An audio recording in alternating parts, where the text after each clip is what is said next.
निश्चित रूपे आपणक मनरे केबे केबे आखपाखरे घटुथिबा घटना मानकु नै प्रश्न उठुथिबो।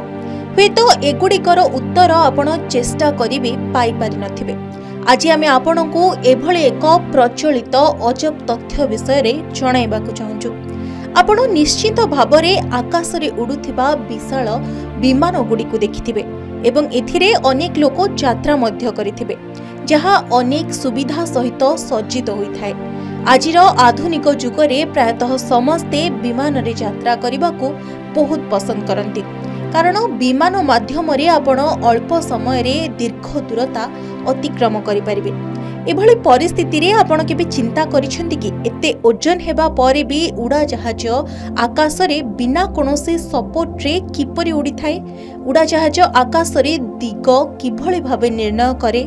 एहा आकाश रे केते उच्चता रे उड़ी थाए एवं एहार स्पीड केते? तेबे आज आमे आपणको विमान विषय रे अनेक गुरुत्वपूर्ण तथ्य जणाइबाकू जाउछु, जहा विषय रे हुएत आपण पूर्वरु केबे भी सुनि नथिबे। तेबे आसंतु जानिबा एहा विषय रे। उड़ा जहाज आकाश रे किपरि उड़ी थाए?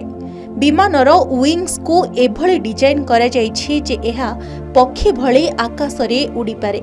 जेतेबेले एहार एयर प्रेशर बढ़े सेतेबेले एहा कम प्रेशर रे एवं सहज रे उड़ी पारे। उड़ा जहाज आकाश रे दिग किभଳି निर्णय करे? जेतेबेले पायलट विमान उड़ांती सेतेबेले रेडियो और रेडार व्यवहार करी रास्ता जानि थांती। एहा व्यतीत एयर ट्रैफिक कंट्रोल मध्य रहिछि, जहा पायलट को केउं दिग को जिबा उचित एवं केउंठी को जिबा उचित नुहे से विषय रे सूचना देथाय। तथापि वर्तमान टेक्नोलोजी आधुनिक होई सारिछि। अनेक प्रकार रो मीटर आसीछि जहा माध्यम रे मार्ग चिन्हट करा जाय परिबो। जदि आपण प्राचीन काल विषय रे कथावार्ता करंती, पूर्वरु पायलट माने भूमि, पर्वत, घर एवं रेल लाइन को देखि सही रास्ता खोजुथिले, जेउथिरे सेंसर स्थापन करा जायथिला। तेबे आसंतु जानिबा उड़ा जहाज आकाश रे केते उच्चता रे उड़ी थाए।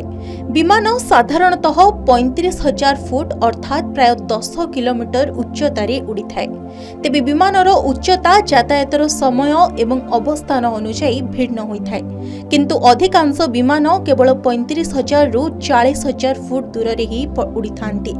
सेथिपाई विमान उड़ान भरिबा समय रे अनेक जिंस को ध्यान रे रखा जाय, विशेष करी अम्लजान।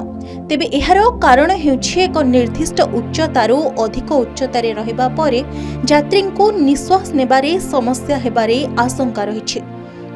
विमानर स्पीड केते? आपण निश्चित भाबरे आकाश रे हाई स्पीड रे उडुथबा विमान देखिथिबे, किंतु आपण जानिछंती कि एहार स्पीड कोन? जदि आपण जानि नाहंती तेबे आपणको कहि रखुछु जे एक आधुनिक विमान घंटा प्रति प्राय 380 रु 900 किलोमीटर बेगरे गति करे, जेउथि पई विमान एते कम समय रे एते अधिक दूरता अतिक्रम करि पारे। तेबे दर्शक बंधु, विमानर उड़ान शैली, उच्चता और दिग निर्णय करिबार प्रणाली संपूर्ण भावे वैज्ञानिक कला कौशल बा टेक्नोलोजी उपरे निर्भर करिथाय।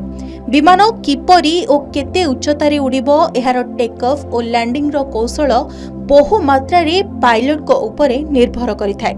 आमे भाबुछु विमान संबंधी अजଣା तथ्य उपरे पर्यवेसित एही भिडियोटी आपणको निहाती भल लागिथिबो। एही भले तथ्य भित्तिक ओ नुआ नुआ भिडियो देखिबा पई हमकु फॉलो करिबा को भूलंतु नाही। ब्यूरो रिपोर्ट, के न्यूज ओडिशा।